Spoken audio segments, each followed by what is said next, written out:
affaire est grave. Écoutez Kone Katina. Chers amis, cette affaire-là, on ne la laissera pas tomber.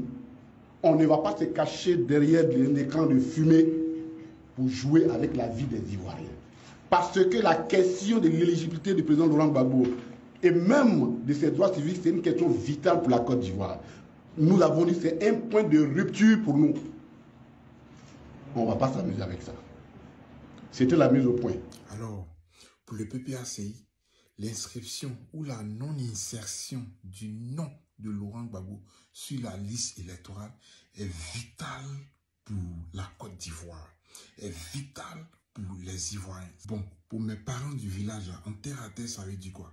En clair, ça veut dire que si le nom de Gbagbo Laurent n'est pas sur la liste électorale, il y a des Ivoiriens qui vont mourir. Des Ivoiriens, même ceux qui ne le connaissent pas, ils vont mourir. Si on n'inscrit pas le nom de Laurent Gbagbo sur la liste électorale, la Côte d'Ivoire va arrêter de fonctionner. En clair, ce sont des menaces, même pas voilées. Et d'ailleurs, les gars ne se cachent pas. Hein. On a déjà écouté Damana Picasse en parler. Tous les officiels du PPACI en parlent.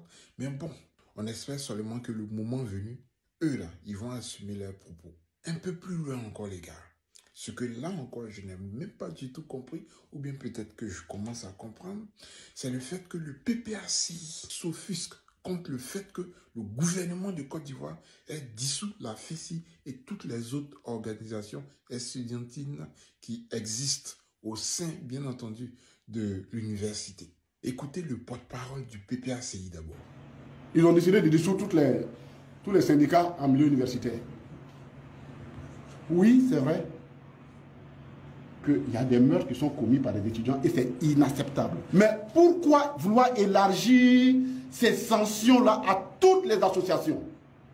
À supposer même que ce fut la CECI, qui effectivement ces temps-ci, on observe certaines dérives à leur niveau. On le sait et nous le condamnons ça.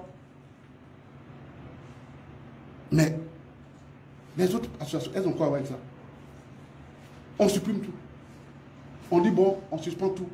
Et on vide le campus de milliers d'étudiants sous le prétexte qu'ils étaient illégalement logés. On vide les personnes.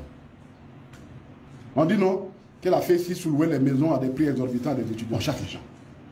Mais nous suspectons le gouvernement de vouloir vider l'université, l'espace universitaire, de toutes les opinions qui lui sont contraires et de se forger sa propre opinion. On ne peut pas accepter tout ça. Alors, l'histoire retiendra que le PPACI est le seul parti politique qui s'est prononcé ouvertement sur le sujet en se braquant contre l'État. Et le point que je n'ai pas compris, c'est mais pourquoi Katina s'énerve? Pourquoi donc le PPACI est fâché? Du coup, je me pose des questions. Donc, attends. Sur quoi ceux-là, ils comptent exactement pour brûler la Côte d'Ivoire? Sur quoi ceux-là, ils comptent exactement pour stopper la vie de la nation? Sur quoi ceux-là, ils comptent pour dire exactement qu'il y a des Ivoiriens qui vont mourir pour la simple raison que le nom de Gbagbo Laurent n'est pas inscrit sur la liste électorale?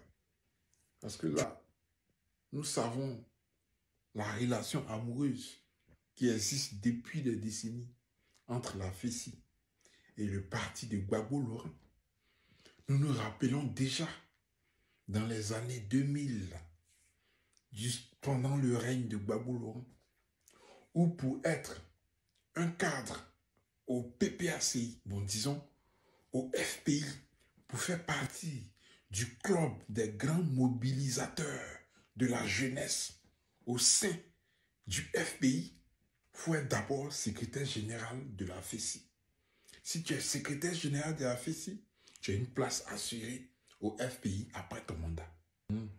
Dipopieux, Srugou Tremen, Blé Goudé, tout cela, automatiquement, vous faites partie de la galaxie patriotique qui est rattachée au FPI.